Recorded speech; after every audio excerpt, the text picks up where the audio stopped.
नमस्कार भाई सभी को। कैसे हो आप सभी? उम्मीद करता हूँ बहुत अच्छे होंगे और आपकी तैयारी भी बहुत बढ़िया से चल रही होगी।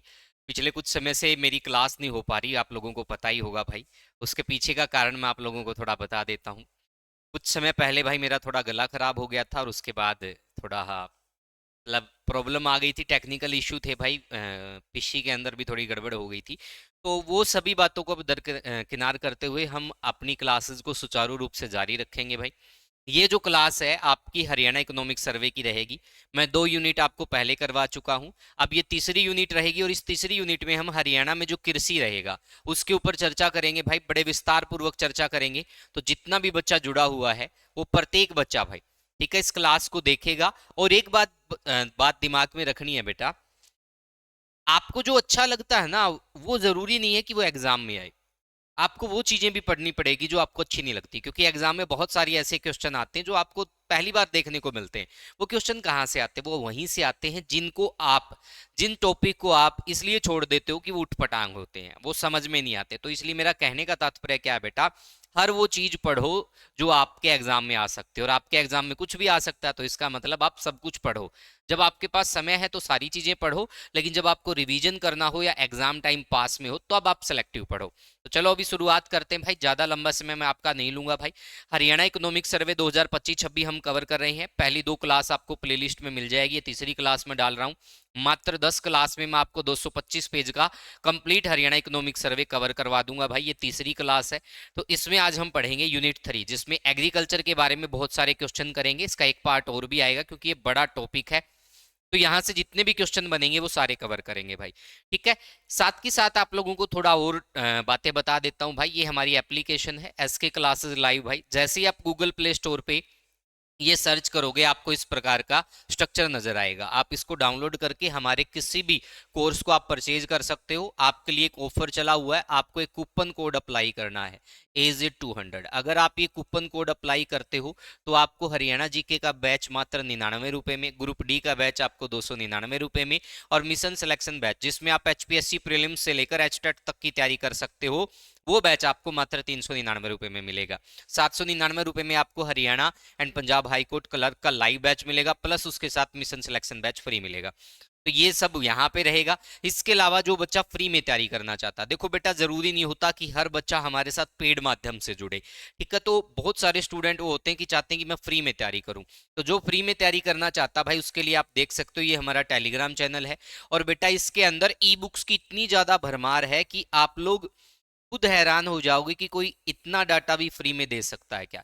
इसके अंदर आपको हरियाणा जीके की ई बुक फ्री मिलेगी, प्लस आपको Haryana previous year question free मिलेंगे सारे के सारे, प्लस आपको ग्रुप डी के 15 मॉक टेस्ट बाईलैंग्वेज मिलेंगे, हरियाणा पुलिस के 15 मॉक टेस्ट बाईलैंग्वेज मिलेंगे, सीटी मेंस के 15 मॉक टेस्ट बाईलैंग्वेज मिलेंगे, सीटी प्री के 15 मॉक टेस्ट बाईलैंग्वेज, यानी कि 60 मॉक टेस्ट इसमें फ्री ऑफ कॉस्ट है। ईवीएस की complete E book free of cost है। डिजास्टर मैनेजमेंट की complete E book free of cost है। हरियाणा जी के फ्री ऑफ कॉस्ट मिलेगा। इसके अलावा आपको एनिमल हस्बेंड्री, एग्रीकल्चर, मतलब जो आप सोच सकते हो, इंग्लिश ग्रामर हो या हिंदी व्याकरण हो, सब कुछ आपको फ्री में मिलेगा। और साथ में हमने Haryana and Punjab high court का जितना भी ई बुक बनेगा इंग्लिश माध्यम में, जितनी भी चीजें पॉसिबल थी वो सारी दे दी। फॉर्मल लेटर, इनफॉर्मल लेटर, इसके अलावा नैरेटिव ऐसे या फिर आपका ऑब्जेक्टिव पार्ट जो कंप्लीट ग्रामर का वो भी डाल दिया। इसके अलावा सिनोनियम, antonym, one word substitution, idiom and phrase सब डाले जा चुके हैं। और इसमें complete e books history, polity, geography, economics, science सारी की सारी इंग्लिश माध्यम में डाल दी है। तो जो बच्चा इंग्लिश माध्यम वाले हैं वो भी इससे जुड़ के तैयारी कर सकते हैं भाई। इसका लिंक नीचे डिस्क्रिप्शन में भी ये आप देख सकते हो। संकट मोशन बैच हमारा 299 रुपए का रहेगा। ये हमारा हरियाणा जीके का बैच। और सबसे अच्छी बात क्या भाई, हरियाणा जीके के बैच में आज तक का इतिहास रहा है, मैंने जो भी पढ़ाया ग्रुप डी से लेकर HTET से लेकर HCS के प्री एग्जाम तक, और यहाँ तक मेंस का जो क्वेश्चन पूछे गए थे वो भी आज तक मेरे कंटेंट से बाहर नहीं गए हैं।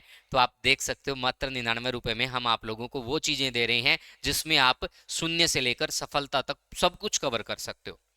तो चलो अभी शुरुआत करेंगे। ये हमारे वो चमकते हुए चेहरे हैं जिन्होंने हमारे साथ जुड़कर तैयारी की और गवर्नमेंट जॉब को प्राप्त किया। तो ऐसा मैं चाहता हूं कि भाई आप लोगों का भी फोटो ऐसे ही लगे और आप लोग स्टूडियो में आए और मिठाई खिला के जाएं तो बड़ा मजा आएगा। चलो अभी सेशन की शुरुआत कर देते हैं भाई। ये चीजें बहुत लंबी खिंच गई है। तो आज का हमारा पहला क्वेश्चन आप लोगों के सामने ये रहा। फटाफट से जवाब दीजिएगा, जितना भी बच्चा जुड़ा है प्रत्येक बच्चे का आंसर आना चाहिए भाई। ठीक है, यहाँ पर क्वेश्चन में क्या पूछा गया, Haryana lies between which longitudes, यानी कि हरियाणा किन देशांतरों के बीच स्थित है। तो बेटा पहला बिंदु आपको ये ज्ञात होना चाहिए, देशांतर, अक्षांशीय विस्तार, देशांतरीय विस्तार, पूर्वी बिंदु, उत्तरी बिंदु, दक्षिणी बिंदु और पश्चिमी बिंदु। इस प्रकार के क्वेश्चन बहुत बार परीक्षा में पूछे जाते हैं। तो आपको एक चीज समझनी पड़ेगी, जैसे कि हरियाणा है, तो अगर आपसे देशांतरीय विस्तार पूछा जाए तो देशांतरीय विस्तार इस प्रकार का होता है, अक्षांशीय विस्तार इस प्रकार का होता है। तो देशांतरीय विस्तार पूछा है, देशांतरीय विस्तार हरियाणा का कितना है, 74 डिग्री 28 मिनट से लेकर कितना रहेगा बेटा, 77 डिग्री 36 मिनट। यानी कि आपसे ये पूछा जा सकता है हरियाणा कितने देशांतरों में फैला हुआ है, तो इन दोनों के बीच का गैप देखेंगे तो 3 डिग्री 8 मिनट आ जाएगा भाई। इसी प्रकार से आपसे अक्षांशीय विस्तार भी पूछा जा सकता है, तो अक्षांशीय विस्तार हरियाणा का कितना है, 27 डिग्री 39 मिनट। और आपसे पूछा जा सकता है कहां तक फैला है, 30 डिग्री 55 मिनट तक फैला है। यानी कि अक्षांश में कितना फैला है, इन दोनों के बीच का गैप देखेंगे तो 3 डिग्री 16 मिनट हो जाएगा। अब आपसे क्या पूछा जा सकता है, जब इस प्रकार का कोई स्ट्रक्चर बन जाता है तो एक बिंदु और आपसे पूछा जा सकता है हरियाणा में। ठीक है, तो क्या पूछा जा सकता है, तो इस तरफ वाला जो इलाका होता है, यानी हम अगर इसको दिशा के माध्यम से देखें तो ये वाला इलाका होता है, इसको हम क्या बोलते हैं, पश्चिमी। ये वाला जो एरिया होता है इसको क्या बोलते हैं, पूर्वी। ये वाला जो एरिया होता है इसको क्या बोलते हैं, उत्तर। और इसको क्या बोलते हैं, दक्षिण। तो यहां पर आपसे क्या पूछा जा सकता है बेटा, यहां पर आपसे एक चीज और पूछी जा सकती है, और वो क्या पूछी जा सकती है, ध्यान से देखिएगा भाई। 1 सेकंड का समय लूंगा मैं, ठीक है भाई, ज्यादा समय जाया नहीं करेंगे। तो यहां से आपसे क्या पूछा जा सकता है, पहला प्रश्न आपसे ये पूछ सकते हैं, हरियाणा का सबसे उत्तरी बिंदु क्या है। तो हरियाणा का सबसे उत्तरी बिंदु अगर आपसे पूछ लिया जाए तो बेटा ये है शाहपुर। और शाहपुर कहाँ पड़ता है, इसको साधुपुर के नाम से भी जाना जाता है, ये पड़ता पंचकुला में। यानी कि यहां से हमारे 2 क्वेश्चन कवर हो गए, सबसे उत्तरी जिला कौन सा, पंचकुला। सबसे उत्तरी गांव कौन सा, शाहपुर। सबसे उत्तरी बिंदु कौन सा है, शाहपुर। तो इसी प्रकार से आपसे पूर्व में पूछा जा सकता है, सबसे पूर्वी बिंदु कौन सा बेटा, ताजे वाला। कौन सा है सबसे पूर्वी बिंदु, ताजे वाला। और ये ताजे वाला कहाँ पड़ता है आपका, ये ताजे वाला पड़ता है आपका भाई कहाँ पर, यमुनानगर में पड़ता है भाई। तो सबसे पूर्वी जिला यमुनानगर, और सबसे पूर्वी बिंदु या गांव पूछ ले तो ताजे वाला। ताजे वाला को क्या कहा जाता है भाई, मछुआरों का स्वर्ग भी कहा जाता है। ठीक है भाई, द हिडन पैराडाइज भी बोला जाता है। यहीं पर पास में हम हथनी कुंड और ताजेवाला को एक साथ लेके चलेंगे भाई। ठीक है, इसके अलावा अगर आपसे हरियाणा का सबसे दक्षिणी बिंदु अगर आपसे पूछ लिया जाए तो कौन सा हो जाएगा भाई, दोहा। और दोहा जो गांव है वो कहाँ पड़ता है, वो नू जिले में पड़ता है। ठीक है, तो ये बिंदु आपसे पूछ सकते हैं। ठीक उसी प्रकार से सबसे पश्चिमी बिंदु आपसे पूछा जा सकता है, तो सबसे पश्चिमी बिंदु कौन सा बेटा आपका, चौटाला। और चौटाला गांव कहाँ पड़ता बेटा आपका, सिरसा में पड़ता। तो इस प्रकार से आपसे सारे क्वेश्चन पूछे जा सकते हैं। उत्तरी बिंदु पूछा जा सकता है, उत्तरी जिला पूछा जा सकता है, अक्षांशीय विस्तार पूछ सकते हैं, देशांतरीय विस्तार पूछ सकते हैं, कितने अक्षांश में फैला है, कितने देशांतर में फैला है। तो इस प्रकार के सारे बिंदु आपसे पूछे जा सकते हैं। तो यहाँ पे राइट आंसर हमारा क्या हो जाएगा, देशांतरीय विस्तार पूछा है तो बी हमारा राइट आंसर हो जाएगा। आई थिंक किसी भी बच्चे को यहाँ पे डाउट नहीं रहेगा। ये सारी चीजें कवर होने के बाद आपका कोई भी यहाँ से जो इस प्रकार का प्रश्न पूछा जाएगा तो गलत नहीं होगा भाई। चलो अभी नेक्स्ट बिंदु की तरफ पढ़ते हैं, इसकी थोड़ी डिटेल आप देख सकते हैं। यहाँ पे क्या लिखा है, हरियाणा उत्तर भारत में एक लैंडलॉक्ड राज्य है। लैंडलॉक का मतलब क्या होता है भाई, यानी कि जो चारों तरफ से भूमि से घिरा हुआ है, उसकी सीमा किसी अंतर्राष्ट्रीय देश से नहीं लगती भाई, किसी समुद्र को नहीं छूता। तो ये बात आपको ध्यान में रखनी, उसको लैंडलॉक्ड बोलते हैं। 27 डिग्री 39 मिनट से 30 डिग्री, यहाँ पे 35 लिखा, तो 35 की बजाय आप यहाँ पे 55 लिखो भाई, क्योंकि बहुत बार परीक्षा में 30-35 आता है और ये चीजें राइट भी मान ली जाती, लेकिन रियल में एक्चुअल में अगर अक्षांशीय विस्तार आप देखोगे तो इतना रहेगा। ठीक है भाई, देशांतरीय विस्तार की बात करें, यहीं से प्रश्न पूछा था, 74 डिग्री 28 मिनट से 77 डिग्री 36 मिनट रहेगा भाई, ये आपको ध्यान में रखना है। अगर हम बात करें हरियाणा में अत्यंत गर्म, अगर गर्मी का मौसम अगर हम बात करते हैं, ठीक है, तो यहाँ पर 45 डिग्री यहाँ पे दे रखा कि सबसे ज्यादा रहता है तापमान भाई। ठीक है, वैसे औसत तापमान की अगर हम बात करें तो औसत तापमान इतना नहीं रहता, ये अत्यधिक की बात हो रही है। आगे हम बात करेंगे भाई, मई व जून में सबसे ज्यादा गर्मी तथा दिसंबर व जनवरी सबसे ठंडे महीने होते हैं। इसके अलावा आपसे वर्षा के बारे में भी पूछा जा सकता है, हरियाणा में औसत वर्षा। तो हरियाणा में औसत वर्षा कितनी होती, कोई बच्चा बताएगा भाई, साथ के साथ बेटा कमेंट किया करो भाई। तो औसत वर्षा कितनी होती है हरियाणा के अंदर? हरियाणा के अंदर औसत वर्षा होती जी 45 सेंटीमीटर। ये तो एक वैल्यू है, एक्यूरेट वैल्यू। अगर इसी को हम एमएम में कन्वर्ट करें तो 536.5 एमएम हो जाएगा। इसी को अगर हम एवरेज औसत वैल्यू में बदलें तो कितना हो जाएगा? 40 से 60 सेंटीमीटर। तो इस प्रकार के प्रश्न आपसे पूछे जा सकते हैं। हरियाणा में सबसे ज्यादा वर्षा कहां पर होती है? छछरौली में होती है। छछरौली को हरियाणा का चेरापूंजी कहा जाता है भाई। ठीक उसी प्रकार से ये भी पूछा जा सकता है हरियाणा में सबसे ज्यादा वर्षा किस जिले में होती है? तो अंबाला में होती है। एक क्वेश्चन और आपसे पूछा जा सकता है हरियाणा में जलवायु का निर्धारण किस काल में हुआ था? तो कैनेजोइक काल में हुआ था। तो ये सब बिंदु आपसे पूछे जा सकते हैं। तो आई थिंक सारी चीजें हमने कवर कर ली भाई। अब हम नेक्स्ट क्वेश्चन की तरफ बढ़ते हैं भाई। हमारा जो यूनिट 3 चल रहा है एग्रीकल्चर का, हरियाणा इकोनॉमिक सर्वे का, उसमें अगला क्वेश्चन आप लोगों के सामने क्या है? बड़े ध्यान से देखिएगा भाई, एक एक चीज आप लोगों को कवर करवाई जाएगी भाई। और यहाँ पे साफ तौर पे क्या लिखा गया? वर्ष 1966-67 में हरियाणा का सकल बोया गया क्षेत्र कितना है? What was the gross cropped area of Haryana in 1966? यानी कि यहाँ पे ये पूछना चाह रहा है कि भाई जो टोटल एरिया था, ग्रोस एरिया था हरियाणा का, जो 1966-67 में जिस पर फसल को बोया गया था, सकल बोया गया क्षेत्र, वो कितना था? अब देखो बहुत ही यूनिक टाइप का क्वेश्चन है ये आप लोगों के लिए। तो इसका राइट आंसर क्या हो जाएगा बेटा? इसका राइट आंसर हो जाएगा आप लोगों का क्या रहेगा? ध्यान से देखो यहाँ पे क्या लिखा गया है। यहाँ पे लिखा गया है 66.83 भाई। तो ये कब लिखा गया है? 2024-25 में। अगर हम बात करें 1966-67 की तो कितना था बेटा? 45.99 लाख हेक्टेयर। तो यहां पर हमारा उत्तर क्या हो जाएगा बेटा? बी हो जाएगा। मोस्ट इंपोर्टेंट क्वेश्चन है भाई परीक्षा की दृष्टि से। और अब की बार है ना भाई, जो इकोनॉमिक सर्वे के जितने भी क्वेश्चन बनेंगे वो सारे के सारे मैं आपको एमसीक्यू के माध्यम से भी करवाने वाला हूं। एक साथ एक मैराथन क्लास में भी कराऊंगा जितनी भी इंपॉर्टेंट चीजें रहेंगी। तो ये हमारा राइट आंसर हो जाएगा। अगर इसी फैक्ट को बेटा आपसे थोड़ा अलग प्रकार से पूछे, ये तो 1966 के हिसाब से पूछ सकता है, 2024-25 के हिसाब से पूछे तो आपका राइट आंसर क्या हो जाएगा बेटा? ये हो जाएगा। अगर उसमें से भी क्या पूछ ले कि राज्य में गेहूं तथा चावल की फसलों के अंतर्गत क्षेत्र कुल बोए गए क्षेत्रफल का कितने प्रतिशत है बेटा? 65.91% है। हर एक चीज को बड़ी बारीकी से देखिएगा भाई। यहाँ पे 2024-25 में गेहूं का रकबा जो रहेगा 25.68 लाख हेक्टेयर था भाई। 2025 के दौरान चावल का जो रकबा है 18.37 लाख हेक्टेयर था। वाणिज्यिक फसलें जैसे गन्ना, कपास तथा तिलहन के अंतर्गत क्षेत्र में प्रतिशत उतार चढ़ाव का रुझान है। तो ये सारे के सारे फैक्ट आपको देखने पड़ेंगे। बड़े इंपॉर्टेंट फैक्ट है, एग्जाम में कहीं से भी प्रश्न आ सकता है। तो बेटा अपनी तैयारी उसी प्रकार की रखो ना। एग्जामिनर आपसे कुछ भी पूछ सकता तो आप भी कुछ भी पढ़ लो भाई, सीधी सी बात है। जो पूछ सकता वो सारी चीजें पढ़ो। आपको पता है इकोनॉमिक सर्वे में से हर बार क्वेश्चन आता है, तो इसको क्यों छोड़ रहे हो? कंप्लीट करो इसको।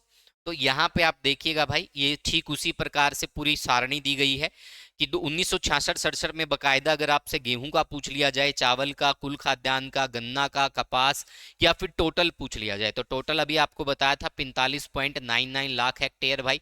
ठीक है, तो ये देखो हेक्टेयर में दिया गया है। ठीक उसी प्रकार से 2024-25 का पूछ लिया जाए तो 66.83 लाख हेक्टेयर हो जाएगा। अगर आपसे बकायदा पर्टिकुलर एक एक फसल के बारे में पूछ रहा है तो वो भी आप जवाब दे सकते हो, या फिर आपसे कुल पूछ रहा है तो वो भी जवाब दे सकते हो। ये सारे के सारे क्वेश्चन है बेटा, देखो बनने को तो इसी एक सारणी से लगभग 25 से 30 क्वेश्चन बन जाएंगे, लेकिन जो इंपॉर्टेंट फैक्ट है वो मैंने करवा दिया। सारणी को आप पढ़ लो, ये चीजें बहुत आसान हो जाएगी अगर आप एक बार इससे गो थ्रू हो जाते हो तो। नेक्स्ट क्वेश्चन भाई, अगला प्रश्न यहाँ पे क्या दिया गया बेटा? भारत के बासमती चावल के कुल निर्यात में हरियाणा का योगदान कितना है? What is the Haryana contribution to India basmati rice export? यानी कि कहने का तात्पर्य क्या है कि भाई बासमती चावल के निर्यात यानी उसको एक्सपोर्ट करने में अदर कंट्रीज को हरियाणा कितने प्रतिशत भाग अदा करता है, यानी कि हरियाणा का कितने प्रतिशत जो बासमती चावल है वो विदेशों को जाता है भाई। ठीक है, सीधी सी बात है। टोटल भारत वाले में से हरियाणा का कितना जाता है? तो हरियाणा का जाता है बेटा 60% से अधिक। तो यानी कि हम ये कह सकते हैं भाई बासमती चावल में हरियाणा की कंप्लीटली मोनोपोली है इंडिया के अंदर। यानी कि ये एक प्रकार से कह सकते हैं भाई हरियाणा को हम अगर चावल का कटोरा भी कहना चाहे तो कोई बुरी बात नहीं होगी, क्योंकि बासमती चावल के निर्यात में आपको पता है हरियाणा भारत के अंदर से जो भी बासमती चावल का निर्यात विदेशों में होता है उसमें से 60% से अधिक निर्यात जो होता है, जो चावल होता है बासमती, वो हरियाणा का होता है। ठीक है भाई, तो राइट आंसर हो जाएगा ये वाला। अब ध्यान से देखिएगा, राज्य में मुख्य फसलों का उत्पादन यहाँ पे कुछ सारणी में दिया गया, वो आगे पढ़ाऊंगा मैं। राज्य का खाद्यान्न उत्पादन अगर 1966-67 में पूछ लिया जाए तो कितना था बेटा? 25.92 लाख टन था। देखो कितने गजब के पर्सन, अगर ये पर्सन आपसे मौके में पूछ लिए जाए तो 99% बच्चों की बत्ती गुल हो जाएगी भाई। बत्ती गुल होने का मतलब दिमाग का फ्यूज उड़ जाएगा, क्योंकि पहले कभी पढ़ा ही नहीं, ना किसी किताब में पढ़ा, ना कहीं और चीजें पढ़ी। तो ये आपको ध्यान में रखना है। उसके बाद नेक्स्ट देखिएगा, 2024-25 में आपका कितना हो गया बढ़कर? 225.47 लाख टन के प्रभावशाली स्तर पर पहुंच चुका है। यानी कि 1966-67 से अब तक हम कितना ग्रोथ कर चुके हैं? 25.92 लाख टन से भाई हम आ पहुंचे हैं 225.47। तो इसका ये भी पूछा जा सकता कितना गुना, कितना परसेंटेज बढ़ गया। तो वो आपको मैथ आता बेटा, कैलकुलेशन कर लेना, ये चीजें हो जाएंगी। ठीक है। उसके बाद नेक्स्ट देखिए, देखो 8 गुना, यहाँ पे 8 गुना वृद्धि भी बता रखा है। इस कृषि उत्पादन को आगे बढ़ाने में गेहूं धान ने प्रमुख भूमिका निभाई है। आपको पता हरित क्रांति आई थी, तो हरित क्रांति पर सबसे ज्यादा प्रभाव कौन सी फसलों पे पड़ा था? गेहूं और चावल। चावल को धान भी बोल देते हैं, सीधी सी बात है भाई। ठीक है, तो राइट आंसर ये हो जाएगा। चावल का उत्पादन वर्ष 2024-25 में 71.37 लाख टन था। इसी प्रकार 2024-25 में गेहूं का उत्पादन 135.80 लाख टन था। वर्ष 2024-25 में तिलहन तथा गन्ने का उत्पादन क्रमशः, क्रमशः का मतलब होता सीक्वेंस में, तो पहले तिलहन का प्रयोग हुआ है तो तिलहन के लिए ये रहेगा, अगर गन्ने का प्रयोग लास्ट में हुआ है तो गन्ने का फिर ये रहेगा।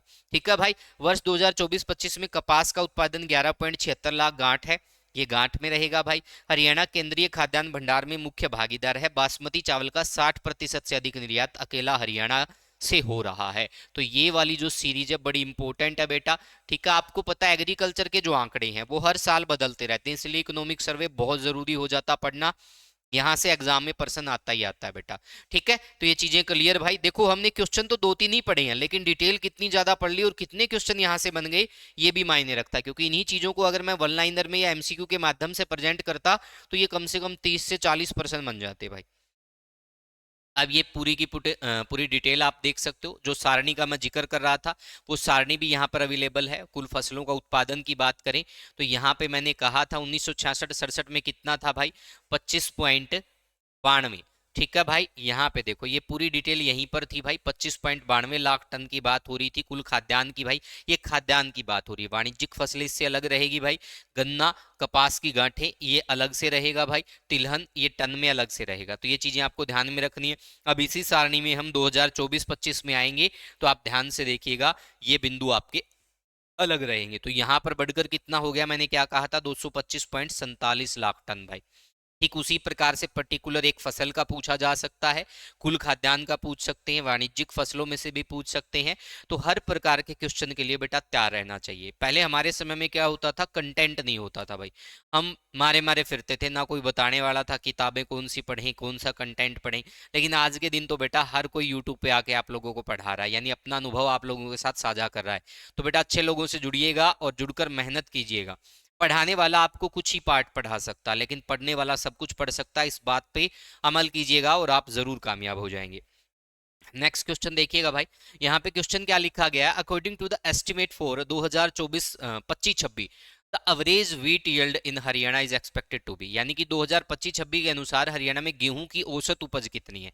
तो बेटा गेहूं और चावल की औसत उपज भाई पिछली बार भी शायद एक एग्जाम हुआ था, एडीए का हुआ था या पता नहीं में ईटीओ का हुआ था, वहां पे एचपीएससी के अंदर भी एक क्वेश्चन पूछा गया था। तो यहाँ पे ध्यान से देखिएगा, 2024-25 के अनुसार अगर हम गेहूं की उपज की बात करें तो कितनी रहेगी? 5350 केजी पर हेक्टेयर। ठीक है भाई, ये आपको ध्यान में रखना है। अब ये पूरी डिटेल आप देख सकते हो। अगर गेहूं की पूछी जाए, ये 2024-25 के अकॉर्डिंग है। पहले वाले साल में ये थी भाई गेहूं और चावल की।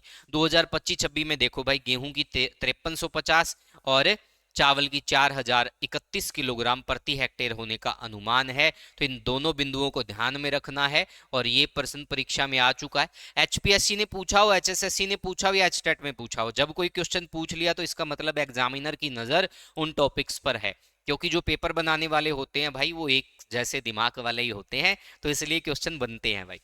ठीक है। नेक्स्ट, ये पूरी की पूरी औसत उपज की डिटेल है। अगर आपसे पर्टिकुलर गेहूं के बारे में पूछा जाए तो आप देख सकते हैं भाई, ये 2024-25 तक के आंकड़े दिए, क्योंकि 25-26 के तो अनुमानित होते हैं भाई। ठीक है, तो 2024-25 में आप देख सकते हो गेहूं का क्या रहेगा, ठीक है, चावल का क्या रहेगा भाई।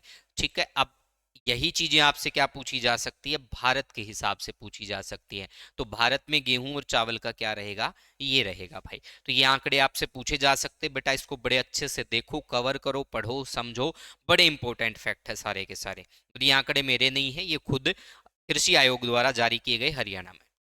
नेक्स्ट आप तालिका देखो भाई, मुख्य फसलों का लक्षित क्षेत्र, उत्पादन और औसत उपज। अभी मैंने आप लोगों से बात की भाई, तो ये सारी चीजें आपको ध्यान में रखनी है। अगर फसल की बात करें तो यहाँ पर क्या है, लक्षित क्षेत्र, यहाँ पे उत्पादन है, और यहाँ पे औसत उपज है। तो औसत उपज में हमने देखा कि 2025-26 की बात हो रही है। तो 2025-26 में मैंने आपको क्या बताया, गेहूं का क्या रहेगा बेटा, 5350, ये चीजें मैंने आपको बता दी थी भाई। ठीक है, तो ये आपको ध्यान में रखना। ये देखो गेहूं का, ये वही वाला फैक्ट हो गया। एक आपसे क्या पूछा गया था बेटा, चावल का पूछा गया था। तो चावल में क्या हो जाएगा भाई, यहाँ पे धान दे रखा कि नहीं दे रखा, धान वाला चलो नहीं दिया, छोड़ो इसको, कोई बात ना। तो गेहूं का दे रखा भाई, आप एक एक पर्टिकुलर फसल की भी देख सकते हो। अगर हम यहाँ पे बात करें कि चावल का जो है ये दे रखा भाई, चावल की बात करें तो इसका लक्षित क्षेत्र कितना है, 13.97, यानी 13.97 लाख हेक्टेयर वाला वही प्रोसेस हम यूज करेंगे। उत्पादन की बात करें तो ये टन में हो जाएगा भाई। अगर हम औसत उपज की बात करें तो 4071 किलोग्राम, 31 किलोग्राम पर हेक्टेयर। ठीक है, ठीक सभी फसलों का है। इसमें गेहूं, जौ, चना सबका दिया गया है बेटा, बकायदा हर एक चीज का। टोटल खाद्यान्न का भी दे रखा है, कुल खरीफ खाद्यान्न का भी दे रखा है, कुल खाद्यान्न रबी व खरीफ का भी दे रखा है। ठीक है, बकायदा गन्ना, कपास, वाणिज्यिक फसलों का भी दे रखा है। तो आप इन सभी को याद करेंगे तो बेटा बहुत अच्छा रहेगा आप सभी के लिए। एक तो आंकड़े अपडेट हो जाएंगे, दूसरा गलती होने के चांस कम हो जाएंगे, क्योंकि एग्जामिनर कुछ ना कुछ तो अलग लेकर आएगा भाई, जो सब पढ़ा रहे हैं उससे अलग ही पूछा जाएगा कुछ ना कुछ, तो वो यहीं से पूछा जाएगा भाई। ठीक है, नेक्स्ट, खेत खाली फिर भी खुशहाली इनिशिएटिव इज रिलेटेड। ये इनिशिएटिव जो है ये किससे रिलेटेड है, खेत खाली फिर भी खुशहाली पहल किससे संबंधित है।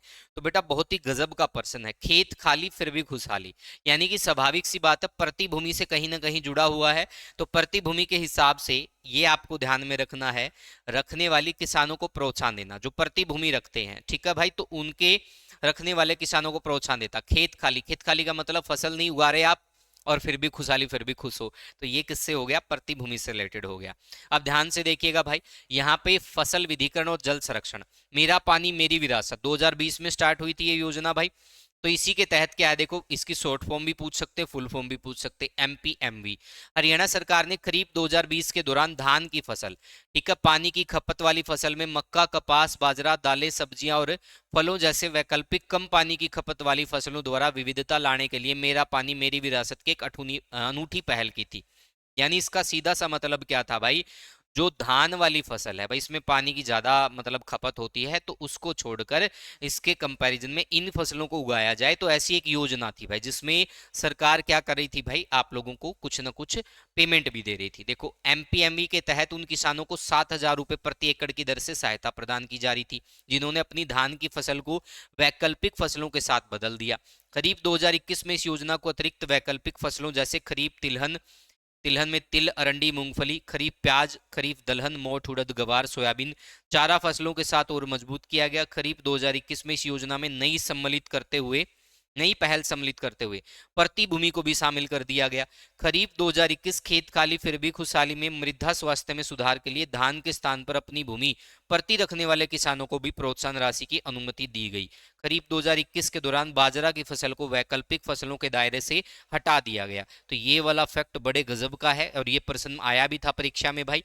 प्रति एकड़ वाला भाई, ये आंकड़े देखो गवर्नमेंट ने जारी किए, हो सकता है कि ये बजट के दौरान या किसी और समय इन आंकड़ों में, इन पैसों में वृद्धि हो जाए, लेकिन इकोनॉमिक सर्वे जो जारी हुआ है 2025-26 का, उसमें यही आंकड़े बरकरार रखे गए हैं। तो इस बात को आपको ध्यान में रखना है, ठीक है भाई। नेक्स्ट, खरीफ 2021 में किस फसल को वैकल्पिक फसल की सूची से हटा दिया गया, which crop was removed from the list of alternative crops in kharif 2021। तो किसको हटाया गया बेटा, बाजरा को हटाया गया। अभी तो पढ़ाया था आप लोगों को, ये देखो अभी तो पढ़ाया था, ठीक है। तो ये चीजें हमारी लगभग अच्छे से हो रही है भाई। नेक्स्ट क्वेश्चन की तरफ बढ़ते हैं। करीब 2025 में योजना का लक्ष्य कितना क्षेत्र कवर करना है, what is the target area under the scheme of करीब 2025। यानी कि अब ये 2026 चल रहा भाई, तो 2025 का आंकड़ा आपसे पूछा गया है। तो इसका राइट आंसर क्या हो जाएगा बेटा, 1 लाख एकड़ भाई। ठीक है, क्या हो जाएगा, 1 लाख एकड़ की बात यहाँ पे हो रही, ध्यान से देखिएगा। धान की फसल को कम पानी की खपत वाली वैकल्पिक फसलों जैसे मक्का, कपास, खरीफ दालें, अरहर, मूंग, मोठ, उड़द, गवार, सोयाबीन, खरीफ तिलहन की बात करें भाई, या फिर खरीफ प्याज, बागवानी की बात करें, कृषि वानिकी की बात करें, पॉपुलर और यूकेलिप्टस, यहाँ तक कि प्रति भूमि के मामले में भी विविधता लाने के लिए खरीफ 2022, 23 और 24 में योजना को और मजबूत किया गया। खरीफ 2025 कृषि सीजन के लिए प्रोत्साहन योजना वर्तमान में प्रक्रियाधीन है। यह कार्यक्रम किसानों को महत्वपूर्ण वित्तीय लाभ प्रदान करता है, जिसके तहत प्रति एकड़ 8,000 रुपए का प्रोत्साहन दिया जाता है। अब देखो यहाँ पर अब ये चीजें बढ़ गई भाई, 2025 में प्रति एकड़ कितना दिया जा रहा है, 8,000 रुपए दिया जा रहा है। यहाँ पे क्या स्टेटमेंट थी बेटा, यहाँ पे देखो एक स्टेटमेंट थी भाई, यहाँ पे स्टेटमेंट थी 7,000 वाली। तो इन दोनों बिंदुओं को आपको ध्यान में रखना है। According to option, according to question आपको राइट आंसर देना है। अब 2024-25 का यहाँ जिक्र नहीं था तो 7,000 थी, शुरुआत की बात थी। अब 2025 का जैसे ही जिक्र हुआ तो यानी अब 8,000 रुपए हो गया है। उसके बाद अनुमानित 13,500 किसानों या लाभार्थियों को लाभ पहुंचाना है। इस पहल का समग्र लक्ष्य देख लो भाई, 1,00,000 एकड़ क्षेत्र रहेगा भाई, इसको कवर करना है। वर्तमान रिपोर्टिंग अवधि के अनुसार कुल कवर किया गया क्षेत्र या स्वीकृत आवेदन कितना रहेगा, 19,670.1 एकड़। योजना का एक प्रमुख प्रदर्शन संकेतक 15.74 करोड़ रुपए का वर्तमान उपलब्धि मूल्य दर्शाता है। तो ये चीजें आपको ध्यान में रखनी है। देखो कितने सारे क्वेश्चन बनते बेटा, जब हम एक क्वेश्चन पढ़ते हैं अगर उसी से संबंधित पूरी डिटेल को पढ़ लिया जाए तो बेटा बहुत सारे क्वेश्चन हमारे पास हो जाते, बहुत सारा डाटा हमारे पास हो जाता है। नेक्स्ट क्वेश्चन भाई, PMFBKY के तहत रबी फसलों के लिए किसान द्वारा देय प्रीमियम कितना है? What is the farmer premier for rabi crops under the PMFBY? पहले आपको मैं PMFBY के बारे में थोड़ा बता देता हूं। प्रधानमंत्री फसल बीमा योजना, ये आपको ध्यान में रखना है। और अभी आपको रबी और खरीफ के बारे में भी थोड़ा जानना पड़ेगा। ठीक है, आप लोगों को बताया भी जा चुका रबी की फसल कौन सी होती, खरीफ फसल कौन सी होती है। ठीक है भाई, पानी वाली फसल कौन सी होती है आप बहुत अच्छे से जानते हो। इनकी बुआई और इनकी कटाई का समय भी आपको देखना पड़ेगा, एग्जाम्पल भी देखने पड़ेंगे, ये काफी बार परीक्षा में आते हैं। तो यहाँ पे देखिएगा, यहाँ पे आप लोगों को ध्यान में रखना, खरीफ की फसलों में देखो क्या रहेगा, धान, बाजरा, मक्का, कपास और मूंग को शामिल किया जा रहा है। इसी प्रकार से रबी सीजन में गेहूं, सरसों, चना, जौ और सूरजमुखी को शामिल किया जा रहा है। योजना के तहत किसान का प्रीमियम रबी की फसल के लिए कितना रहेगा, 1.50%। और अगर खरीफ की फसल के लिए पूछा जाए तो 2% भाई। इसी प्रकार से वाणिज्यिक फसलों यानी कपास के लिए पूछा जाए तो 5%। अब यहाँ पे पूछा क्या गया है, यहाँ पे पूछा गया बेटा रबी की फसलों के लिए, तो रबी की फसलों के लिए राइट आंसर क्या हो जाएगा, 1.5%, यानी ये हमारा राइट आंसर हो जाएगा। ठीक है भाई, इसके अलावा स्थानीय आपदाएं जो होती है नुकसान का कारण, जल भराव, ओलावृष्टि व बादल का फटना, जो इसका नुकसान का आकलन जो होगा इस योजना के तहत, प्रधानमंत्री फसल बीमा योजना, तो इसके तहत जो आकलन होगा वो व्यक्तिगत स्तर पर क्या रहेगा भाई, संयुक्त समिति द्वारा, जिसमें खंड कृषि अधिकारी, बीमा कंपनी का हानि निर्धारक व संबंधित किसान होता। तो ये सारी चीजें आपको ध्यान में रखनी है। ठीक है भाई, ये क्वेश्चन आपसे पूछे जा सकते हैं। यहां तक सारी चीजें समझ में आ गई भाई? ठीक है, तो सारी चीजें बड़े ध्यान से कवर करनी है भाई, आप लोगों को बड़े इंपॉर्टेंट पर्सन है भाई ये सारे के सारे। चलो भाई, वैसे आपको पता ही होगा प्रधानमंत्री फसल बीमा योजना की जो शुरुआत है वो 2016 के अंदर हुई थी भाई, ये भी आपसे पूछा जा सकता है कब इसकी शुरुआत हुई, 2016 के अंदर शुरुआत हुई थी, फरवरी महीने में। ये सब बिंदु आपसे पूछ सकते हैं भाई। नेक्स्ट क्वेश्चन भाई, जो खड़ी फसल की बुआई या कटाई से संबंधित है, इसी के तहत देखो, इसके तहत क्या होगा, मान लो कि कोई आपदा आ जाती है, उस आपदा में आपको क्या दिया जाएगा, प्रधानमंत्री फसल बीमा योजना, उसका बीमा हो जाएगा, तो इसके एवज में जो भी नुकसान होगा उसकी भरपाई के लिए कुछ ना कुछ अमाउंट दिया जाएगा। तो ये आपको ध्यान में रखना है। नुकसान का कारण इसमें दिया गया सूखा, सूखे का मौसम, बाढ़, जल भराव, व्यापक कीट और बीमारी का हमला व, ठीक है भाई, तूफान व ओलावृष्टि, ये सब सारे किसमें रहेंगे, खड़ी फसल में अगर इस प्रकार की किसी आपदा के कारण चीजें होती हैं तो ये इस बीमा के तहत कवर होंगी चीजें भाई। यहाँ पर नुकसान का जो आकलन होगा वो ग्राम स्तर पर फसल कटाई प्रयोगों के आधार पर होगा। यहाँ पर अगर स्थानीय आपदाओं की बात करें तो इसमें क्या रहेगा भाई, नुकसान का कारण जल भराव, ओलावृष्टि व बादल का फटना, ये स्थानीय आपदाएं रहेंगी भाई। इसमें जो आकलन रहेगा व्यक्तिगत खेत स्तर पर संयुक्त समिति द्वारा रहेगा, जिसमें खंड कृषि अधिकारी, बीमा कंपनी का हानि निर्धारक व संबंधित किसान होगा। अब बात आती खड़ी फसल में अगर ये चीजें होती हैं, और आकलन जो होगा वो होगा ग्राम स्तर पर फसल कटाई के प्रयोगों के आधार पर। अभी आपने पीछे देखा होगा हरियाणा के अंदर भाई बाढ़ आ गई थी, पंजाब में भी बाढ़ आ गई थी, बहुत ज्यादा एक प्रकार से आपने देखा होगा बाढ़ आने के कारण सबसे ज्यादा जो प्रभावित होती कृषि प्रभावित होती। और मैं तो यही कहना चाहूंगा भाई, हरियाणा के किसानों ने साक्षात भाई अपने मसीहा को देखा। और वो मसीहा कौन थे भाई?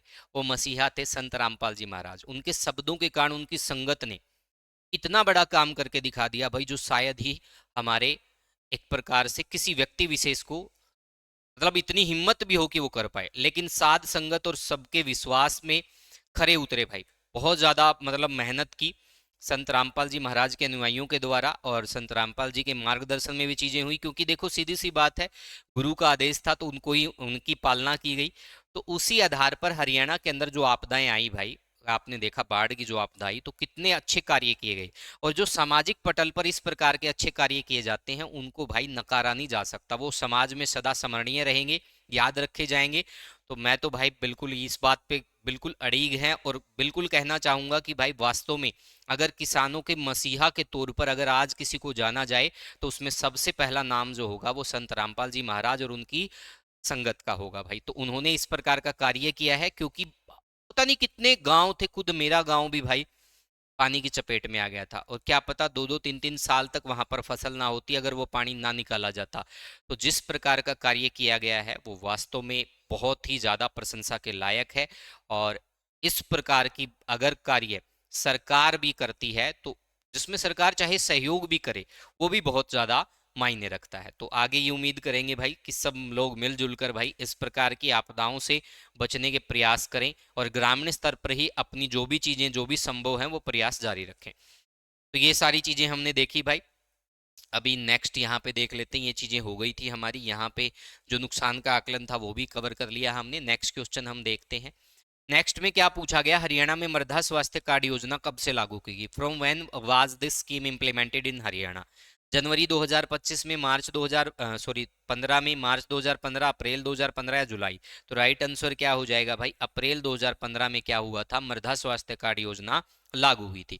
अब ये हरियाणा की बात हो रही है भाई, ये भारत की बात नहीं हो रही। अगर हम भारत की बात करें तो मृदा स्वास्थ्य कार्ड योजना भारत के माननीय प्रधानमंत्री द्वारा 19/2/2025 को सूरतगढ़ राजस्थान में पोषक तत्वों की कमी के समाधान के उद्देश्य से और मृदा परीक्षण आधारित पोषक प्रबंधन को बढ़ावा देने के उद्देश्य से शुरू की थी।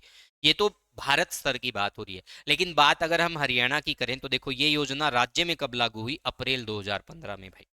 ठीक है, तो इसमें सारी चीजें आपको ध्यान में रखनी है भाई, एक एक बिंदु आपको कवर करना है, क्या क्या चीजें रही भाई, क्या क्या नमूने एकत्रित किए गए, क्या चीजें की गई। तो ये मृदा स्वास्थ्य कार्ड प्रबंधन से रिलेटेड फैक्ट हैं, सारे आपको ध्यान में रखने। राष्ट्रीय कृषि विकास योजना RKVY कब स्टार्ट हुई थी? 2007-8 में स्टार्ट हुई थी भाई। तो ये आपको बताना है, केंद्र और राज्य के बीच किस अनुपात में वित्त पोषित की जाती है। यानी कि ये योजना जो है ये अकेली हरियाणा राज्य की नहीं है, अकेली केंद्र राज्य की नहीं है, दोनों हरियाणा और यानी राज्य सरकार और केंद्र सरकार मिलकर इसको वित्त पोषित कर रही है। तो इसमें कितना अनुपात होता है, इसमें 60.40 होता भाई।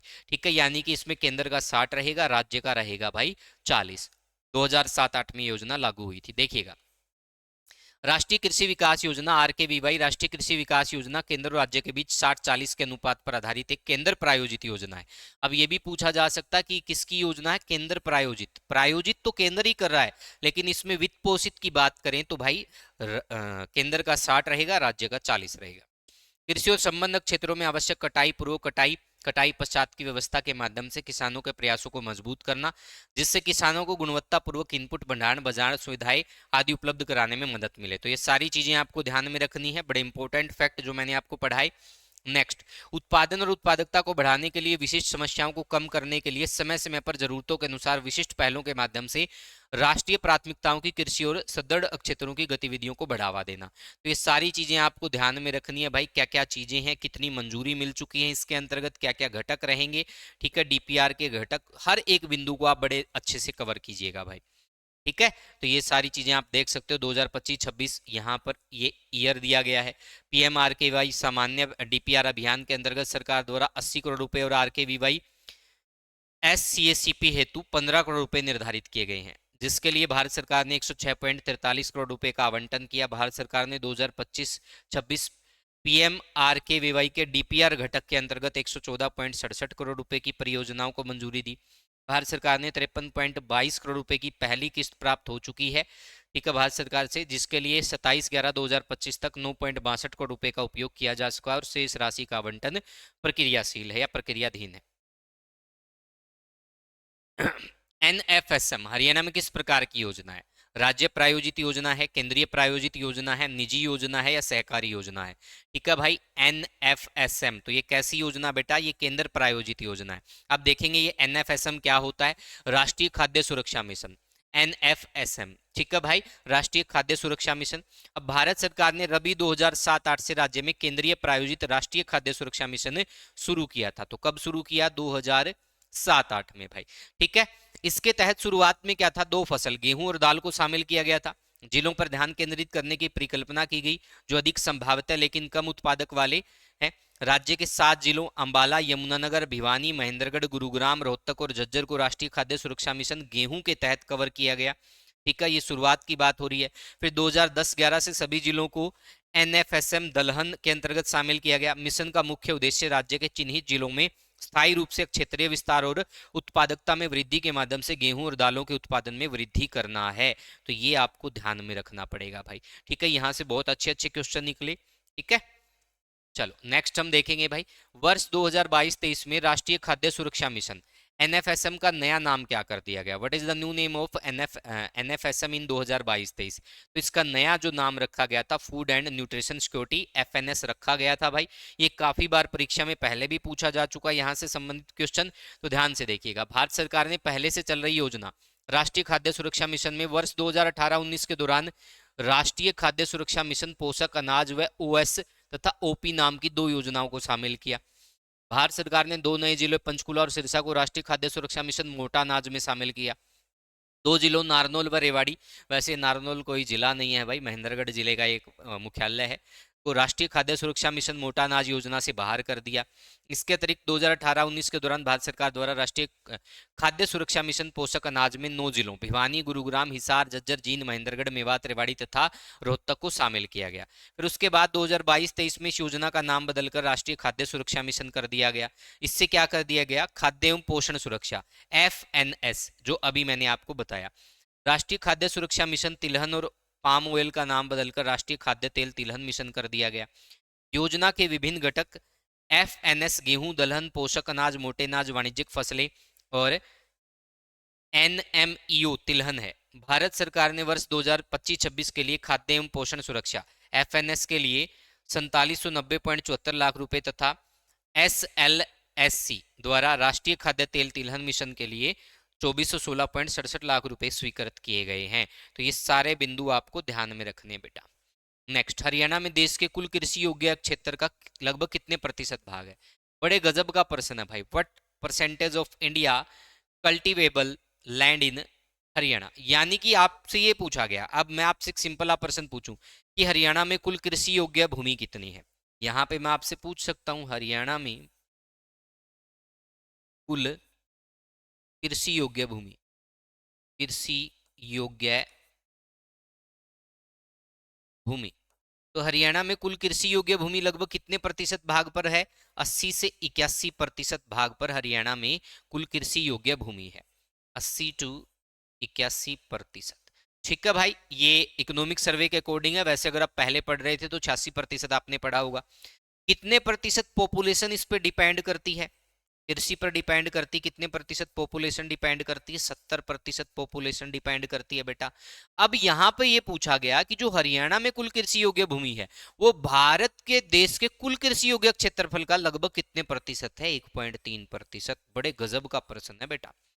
ठीक है भाई, बहुत इंपॉर्टेंट प्रश्न है, इसको बहुत अच्छे से कवर करना। ये ध्यान से देखिएगा। नेक्स्ट क्वेश्चन भाई, यहाँ पे पूछा गया हरियाणा का लगभग कितना कृषि योग्य क्षेत्र जल भराव यानी सेम एवं लवणता से प्रभावित है? approximately what percentage of Haryana cultivable land affected by waterlogging and salinity? तो यहाँ पे राइट आंसर क्या हो जाएगा बेटा? 7% हो जाएगा। कितना हो जाएगा बेटा? 7% हो जाएगा। अब इसकी पूरी डिटेल आप देख सकते हो, जल भराव और लवणीय भूमि सुधार। हरियाणा राज्य में देश का केवल 1.3% कृषि योग्य क्षेत्र है, देश की बात करें तो। ठीक है, वैसे कुल हरियाणा में कृषि योग्य क्षेत्रफल कितने प्रतिशत है? 80 से 81% रहेगा टोटल भूमि। ठीक है भाई, लेकिन यह राष्ट्रीय खाद्य टोकरी में दूसरा सबसे बड़ा योगदान करता है। यानी कि इतनी ज्यादा पैदावार होती है कि हरियाणा को गेहूं की टोकरी भी बोल देते हैं या खाद्य टोकरी भी बोल देते हैं। देश की खाद्य सुरक्षा में मुख्य योगदानकर्ता होने के बावजूद राज्य का 7% कृषि योग्य क्षेत्र, 7%, अगर आपसे एकड़ में पूछ लिया जाए तो 6,82,708 एकड़। अगर आपसे ये पूछ लिया जाए कि हरियाणा में कुल कितना कृषि योग्य क्षेत्र है, एकड़ में बताओ, तो भाई जब 7% की वैल्यू कितनी है, 6,82,708 है, तो फिर 100% की वैल्यू कितनी हो जाएगी? 7 को किसके इक्वल बना देंगे भाई? 100 के इक्वल। कितने गुणा किया जाएगा? उतने ही गुणा इसको कर देना भाई। ठीक है, समझ में आ गया ना? अब 7 को हम अगर 100 बनाना है, 7 को 100 बनाना मुझे, तो मैं क्या करूंगा भाई? 100/7 कर दूंगा तो 100 बन जाएगा। ठीक इसको भी क्या कर दोगे आप? 100/7 कर देना, तो कितनी वैल्यू हो जाएगी भाई? वो एक्चुअल वैल्यू लिख जाएगी। ठीक है, या फिर आपको ध्यान में रखना कि 7 की जो वैल्यू है वो कितनी है? 6,82,708 एकड़ है। तो इसको 100 बनाने के लिए जितने से भी मल्टीप्लाई करो, इसको भी उतने से ही मल्टीप्लाई कर देना, एक्चुअल आंकड़ा निकल के आ जाएगा भाई। ठीक है, अब आगे देखिएगा, सेमग्रस्त और लवणता की दोहरी समस्याओं से ग्रसित है, तो ये आपको ध्यान में रखना है, ये सारी बिंदु आपको ध्यान में रखने भाई। इन सेमग्रस्त और लवणीय मिट्टी के सुधार का कार्य वर्ष 1996 में शुरू किया गया था, लेकिन पिछले 24 वर्षों में सतह और वर्टिकल ड्रेनेज तकनीक के माध्यम से 100 करोड़ रुपए के व्यय के साथ राज्य की केवल 28,100 एकड़ भूमि का सुधार किया गया। माननीय मुख्यमंत्री हरियाणा ने सेमग्रस्त और लवणीय भूमि को सुधार करने की घोषणा की, जिसे 2021-22 से लागू कर दिया गया। ठीक है, अभी आप आंकड़े देख सकते हो, ये सारी चीजें आपको ध्यान में रखनी है, क्या क्या टेंडर हुआ।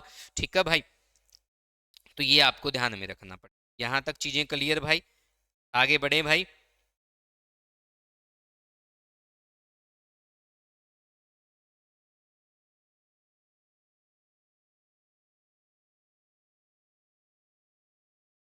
लगभग भाई अपना हो जाएगा 97,52,971 एकड़, एकड़ में हो जाएगा भाई, लगभग लगभग 97,52,971 एकड़ में हो जाएगा, अगर टोटल कृषि योग्य की हम बात करेंगे तो भाई।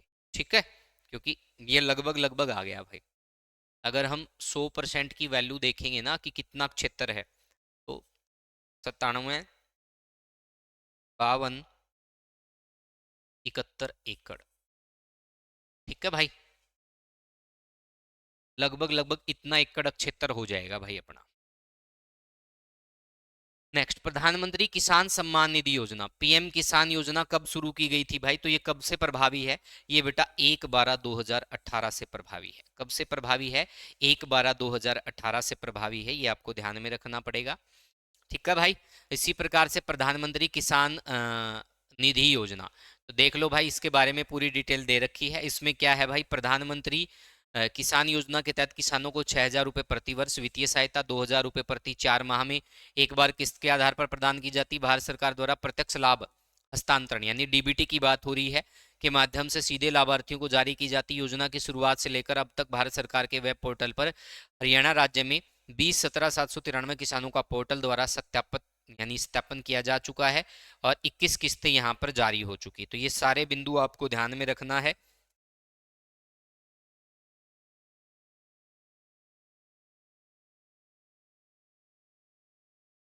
एक सेकंड रुकिए, एक जवाब दे देता हूँ।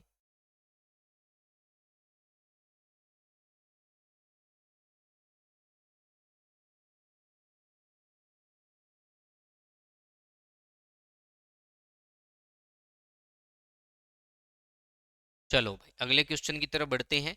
मेरी फसल मेरा ब्यौरा पोर्टल को किस रूप में जाना जाता था? मेरी फसल मेरा ब्यौरा पोर्टल इज नोन एज, तो इसको भाई सिंगल खिड़की प्लेटफॉर्म के तहत जाना जाता है, एकल खिड़की। ठीक है भाई, एकल खिड़की प्लेटफॉर्म के तहत।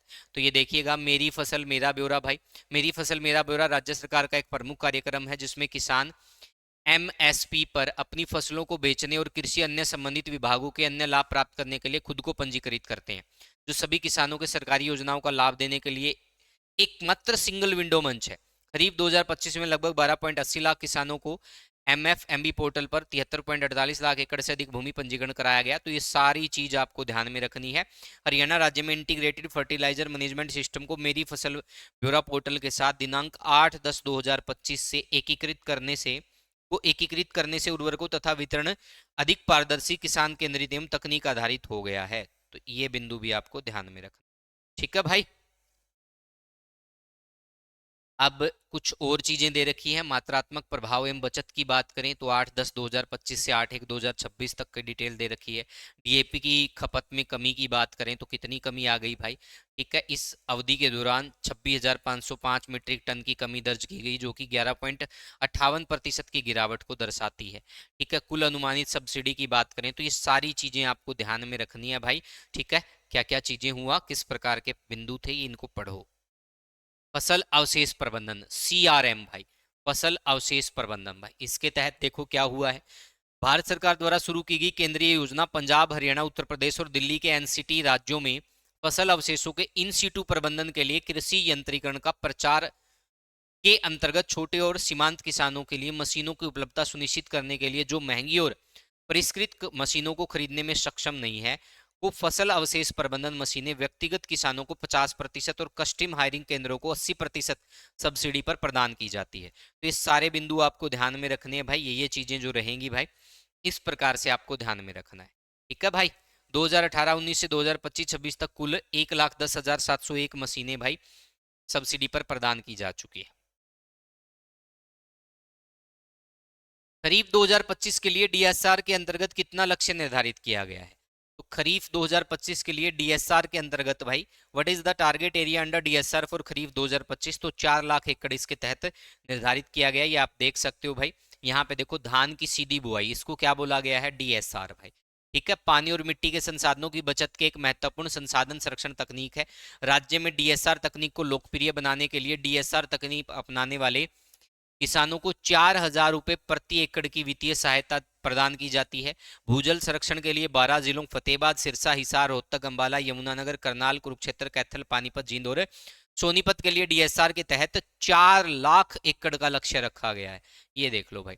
करीब 2024 के लिए 3.2 लाख एकड़ के मुकाबले 1.56 लाख एकड़ भूमि का स्थापन किया जा चुका है। 17,931 किसानों के खातों में 40.22 करोड़ रुपए हस्तांतरित किए जा चुके हैं। तो ये सारी चीजें ध्यान में रखनी है। राज्य सरकार ने खरीफ 2025 के लिए वित्तीय सहायता को 4,000 रुपए से बढ़ाकर कितना कर दिया है? 4500 रुपए प्रति एकड़ कर दिया भाई। नोट कर लो, 2025 के अंदर। ये शुरुआत की बात हो रही थी, अब ये बढ़ा के इतना कर दिया है। ठीक है भाई। खरीफ 2025 के लिए 4 लाख एकड़ का लक्ष्य निर्धारित किया गया, जिसके मुकाबले 1.74 लाख एकड़ क्षेत्र को सत्यापन किया जा चुका है। तो ये आपका लक्ष्य हो गया, जो अभी मैं आपसे क्वेश्चन पूछ रहा था। ठीक है। नेक्स्ट, हरियाणा में प्राकृतिक खेती किस वर्ष से राज्य योजना के तहत लागू की गई है? तो किस वर्ष से लागू की गई है भाई प्राकृतिक खेती? तो ये 2022-23 से लागू की गई। कब से की गई बेटा? 2022-23 से। अब आप ध्यान से देखिएगा भाई, इसको एक एक बिंदु यहाँ पर हम बड़ी गहराई से समझेंगे भाई, तभी क्वेश्चन समझ में आएंगे बेटा। ठीक है, यहाँ से बहुत सारी, अब बहुत सारे बच्चे कहते हैं जी हरियाणा की इकोनॉमी करा दो। अरे मैं उनको एक ही बात बोलता हूँ, बेटा हरियाणा इकोनॉमिक सर्वे पढ़ लो, हरियाणा की इकोनॉमी पढ़ने की जरूरत ही नहीं है, सारी चीजें कवर हो जाएंगी। और ये स्पेशली मेंशन किया गया है, जो सीटी मेंस वाले बच्चे बेटा नोट कर लेना, 7 से 8% इकोनॉमिक सर्वे से आएंगे एज इट इज। ठीक है, तो अब देखिएगा भाई, राज्य सरकार 2022-23 से राज्य योजना स्कीम्स तक कृषि रणनीतिक पहलों को बढ़ावा देने और किसान कल्याण को उसके तहत प्राकृतिक खेती को लागू कर चुकी है। इसका उद्देश्य रसायन मुक्त कृषि को बढ़ावा देना, मिट्टी, पर्यावरण और जलीय प्रदूषण में कमी लाना और प्राकृतिक खेती को अपनाने के लिए कृषक समुदाय में जागरूकता पैदा करना। हरियाणा एकमात्र राज्य है जो देसी गाय की खरीद पर 30,000 रुपए, प्लास्टिक ड्रम कच्चा माल तैयार करने के लिए 3,000 रुपए और प्रति किसान प्राकृतिक रूप से उत्पादित उत्पाद की पैकेजिंग और ब्रांडिंग के लिए 20,000 रुपए का प्रोत्साहन प्रदान करता है। राज्य सरकार ने वर्ष 2024-25-26 के लिए इस स्कीम के तहत 30 करोड़ रुपए का बजट मंजूर किया है। बहुत ही इंपॉर्टेंट फैक्ट है भाई ये। ठीक है, उसके बाद कपास की खेती को बढ़ावा देने के लिए क्या किया गया वो देखिएगा भाई। कपास की खेती को बढ़ावा देने के लिए क्या किया गया, ध्यान से देखिएगा। कपास की खेती को बढ़ावा देने के लिए, तो कपास की खेती को बढ़ावा देने के लिए क्या किया गया? योजना का मुख्य उद्देश्य राज्य में जल संरक्षण और किसानों की आर्थिक स्थिति में सुधार के साथ कपास फसल का क्षेत्रफल, उत्पादन और उत्पादकता बढ़ाना है। ठीक है भाई, तो इसके तहत भी बहुत सारी चीजें की गई हैं। यह योजना राज्य के अंतर्गत सभी कपास उत्पादक जिले हिसार, सिरसा, फतेहबाद, जींद, रोहतक, झज्जर, भिवानी, चरखी दादरी, रेवाड़ी, महेंद्रगढ़, सोनीपत, पानीपत, पलवल, फरीदाबाद, मेवात, गुरुग्राम और कैथल में कपास फसल की विभिन्न प्रकार की विकास गतिविधियां लागू की जाएंगी। ठीक है भाई, हरियाणा में एक प्रश्न आया था कि हरियाणा के किस जिले में कपास की खेती नहीं होती, पैदावार नहीं होती, उसका उत्तर मेवात माना गया था। बेटा जब यहाँ पे रिपोर्ट में साफ दिया गया कि मेवात में भी कपास की खेती होती है, तो ऐसे प्रश्न बनाता कौन है? तो ये प्रश्न बेटा किताबों से उठाए जाते हैं, गलत डाटा उठ जाता है इसलिए पूछ लिए जाते हैं।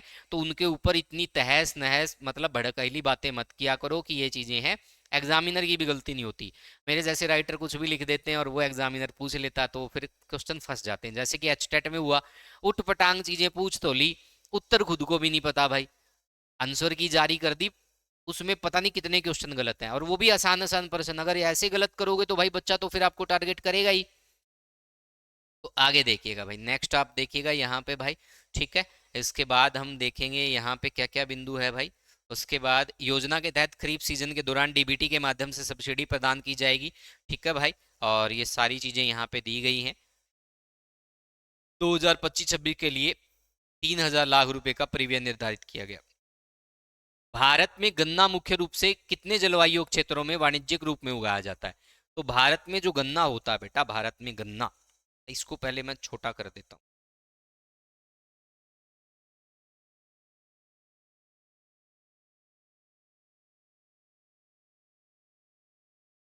भारत में जो गन्ना मुख्य रूप से, ठीक है, कितने जलवायु क्षेत्रों में उगाया जाता है? तो 2 जलवायु क्षेत्रों में। एक चीज और आपको ध्यान में रखना है, अगर भारत में ये पूछ लिया जाए कि कितने कृषि जलवायु क्षेत्र है, कृषि जलवायु क्षेत्र, तो भारत में कितने कृषि जलवायु क्षेत्र है बेटा? 15। और इन 15 में से हरियाणा किस में पड़ता है? हरियाणा, हरियाणा पड़ता बेटा पार गंगे में। हरियाणा किस में पड़ता है? पार गंगे। और इसको क्या बोला जाता है? पार गंगे। इसको ट्रांस भी बोल देते हैं, ठीक है, ये नोट कर लेना, ट्रांस भाई, ठीक है, पार गंगे क्षेत्र में। अगर ये पूछ ले कि हरियाणा में कितने कृषि जलवायु क्षेत्र हैं, तो दो।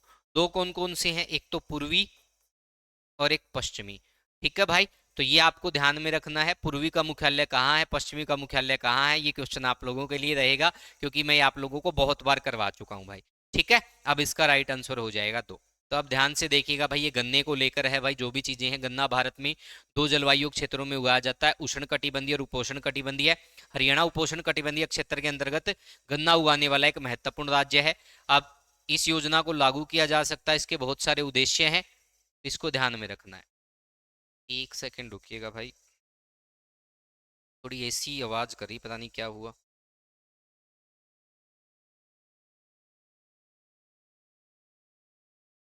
एक सेकंड का सर।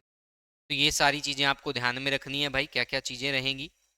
ये कि सभी किसानों को सब्सिडी विवरण दिया गया है गन्ने के तहत। तो ये सारी चीजें आप नोट कर लीजिए भाई, ये आपके काम आएगी भाई, ठीक है। वैसे नहीं तो दैनिक जीवन में काम आ जाएगी, खेती बाड़ी करने वाले तो बहुत सारे लोग हैं।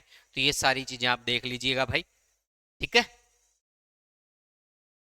Next question, which portal was used for recording fire related crop damage in rabi 2025? रबी 2025 में आगजनी से फसल नुकसान का रिकॉर्ड किस पोर्टल पर दर्ज किया जाएगा? तो ये दर्ज किया जाएगा भाई ई क्षतिपूर्ति पोर्टल भाई।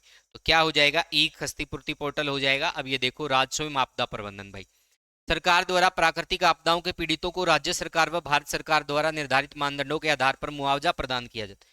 इसको बंद करना एक बार, इस चीज को पता नहीं कैसी आवाज करने लग रहा है।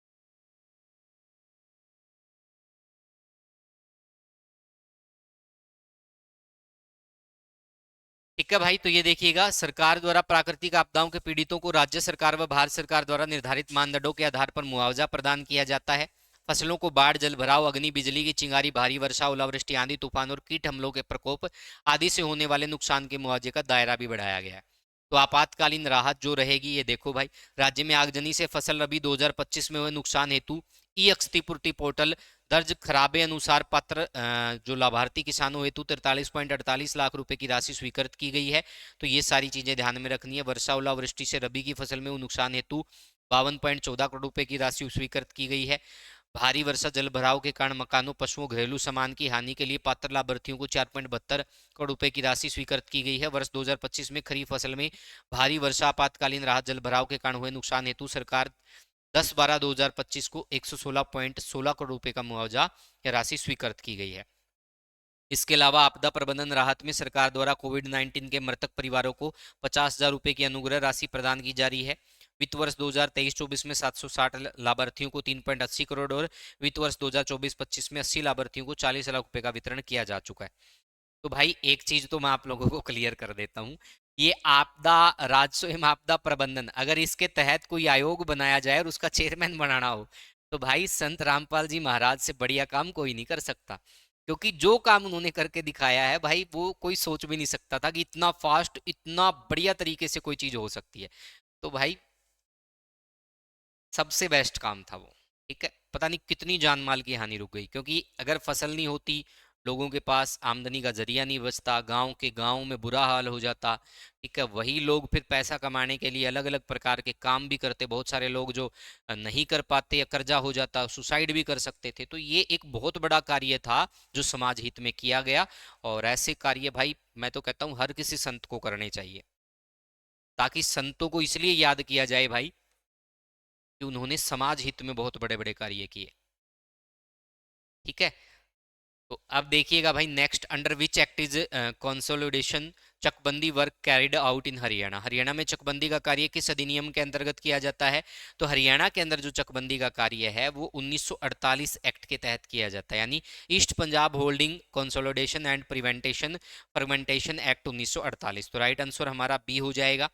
नेक्स्ट, ये चकबंदी की आप पूरी डिटेल देख सकते हो भाई। हरियाणा राज्य में चकबंदी कार्य पूर्वी पंजाब जोत चकबंदी तथा विखंडन निवारण अधिनियम 1948 के तहत अंतर्गत किया जाता है। विभाग का मुख्य उद्देश्य है बेतरकीब बिखरे पड़े छोटे छोटे भूखंडों को एकत्रित करके बड़े और उचित आकार देना है, ताकि किसानों के प्लाटों की संख्या कम हो सके। समेकित बड़े प्लाट आर्थिक दृष्टि से उचित होते हैं, जिनका प्रबंध ठीक ढंग से किया जा सकता। कृषि उत्पादन को भी बढ़ावा में सहायता मिलती है। 104 गांवों में बीघे बिश्वे के कनाल मल्लों में प्रवृत्त करने का कार्य हरसक व एनआईसी के तालमेल से शुरू किए गए प्रयास किए जा रहे हैं। तो ये सारे बिंदु आपको ध्यान में रखना भाई। शेष बचे 6982 गांव जिनका क्षेत्रफल एकड़ में दिया गया है, चकबंदी के लिए योग्य है। 6928 गांव जिनका क्षेत्रफल ये है भाई, 98% चकबंदी का कार्य पूरा हो चुका है। तो ये आप लोगों को सारे बिंदु देखने हैं। Shivalik development board was established by the Haryana government on which date? Haryana सरकार द्वारा शिवालिक विकास एजेंसिया बोर्ड का गठन कब किया गया था? तो बेटा ये किया गया था 24 मार्च 1993 को। कब किया गया था बेटा? 24 मार्च 1993 को किया गया था। शिवालिक विकास एजेंसी अंबाला, आप देख सकते हो ये जो शिवालिक में आता ना एरिया, उसके विकास का कार्य करता, उसके रख रखाव का कार्य करता। शिवालिक में यमुनानगर, पंचकुला और अंबाला ही आते हैं, ये आपको ध्यान में रखना है। शिवालिक की सबसे ऊंची चोटी जो है हरियाणा के अंदर क्या मानी जाती है? क्रो चोटी मानी जाती है, मोरनी की पहाड़ियों का पार्ट है। तो ये सारे बिंदु आपसे पूछ सकते हैं भाई। ठीक है, ये सब चीजें आपको ध्यान में रखनी है। कब से स्टार्ट हुआ, एस्टेब्लिश किया गया 24/3/1993 से। Mewat development board was constructed in which year? भाई तो मेवात विकास एजेंसी जो बोर्ड है 1980 में बना था। तो ये मेवात क्षेत्र में, ठीक है भाई, जो भी कार्य होते हैं उनको संचालन करने का काम करता। मेवात विकास बोर्ड का गठन क्षेत्र की गरीबी, बेरोजगारी और सामाजिक पिछड़ेपन को दूर करने एवं क्षेत्र के लोगों की जीवन शैली को सुधार करने के उद्देश्य से 1980 में शुरू किया गया भाई। तो ये सारे बिंदु आपको ध्यान में रखने हैं बेटा। उसके बाद Hansi was declared as new district. Hansi को नया जिला कब बनाया गया? तो आपको पता है हिसार से हांसी अलग होके भाई 23वें जिले के रूप में बना है, और ये नया जिला बनाया गया 19 दिसंबर 2025 को। मैंने आपको कहा था कि नोटिफिकेशन इसी दिन जारी हुआ था।